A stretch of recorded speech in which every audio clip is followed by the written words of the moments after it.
Myslíte si, že osoba, které nejvíc důvěřujete ve vašem životě, vám nemůže nikdy ublížit? Ten člověk, který je vždy po vašem boku, může být toxický. A vy si toho možná ani nevšimnete. Proč? Protože někdy se toxické chování velmi dobře maskuje a působí dojmem dobrého přítele. Zní to neuvěřitelně? Možná.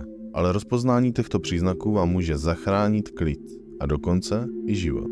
V tomhle videu vám odhalím několik šokujících příznaků toho, že máte po svém boku špatného člověka. A věřte, tohle byste nečekali. Budu rád, když se budete dívat na celý video, případně když dáte like a odběr. Budete překvapeni, jak nenápadně a přitom zničující toto chování může být. Už jste někdy cítili ten zvláštní pocit, že někdo z vašich blízkých nemá ty nejlepší úmysly? Možná je to přítel, kolega v práci, nebo dokonce váš partner či partnerka. Naše instinkty často vnímají signály, které oči ještě nevidí. Věnujte jim zvýšenou pozornost. Prvním varovným znamením je jemná manipulace. Představte si přítele, který vždy ví, co je pro vás nejlepší, ale v hloubi duše se jen snaží formovat vaše jednání ve svůj prospěch. Špatní lidé často používají manipulaci, aby vás ovládli, a to skrze citové vydírání nebo vyvolávání pocitu viny. Kdybys byl můj skutečný přítel, udělal bys to pro mě? Znáte to? Přistihli jste se někdy, že děláte věci, které dělat nechcete, jen aby byl ten druhý spokojený? Dalším znakem je nebezpečné pasivně agresivní chování. Tito lidé nevyjadřují svou frustraci otevřeně, ale skrze sarkastické poznámky, mlčení nebo záměrně vyvolávání vašich frustrací.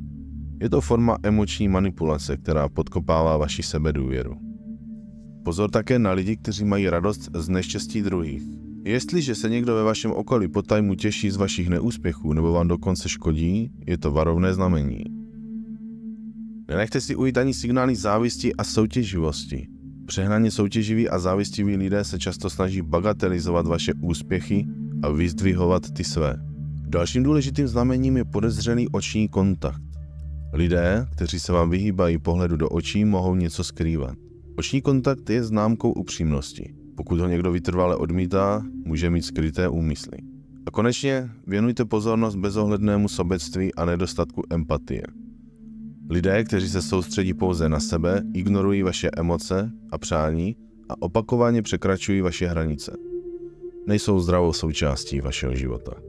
Pokud u někoho z vašeho okolí identifikujete více než 2 z těchto znamení, je čas zpozornět a zamyslet se, zda je tento vztah pro vás skutečně prospěšný. Pamatujte, že si zasloužíte být obklopení lidmi, kteří vás respektují a podporují.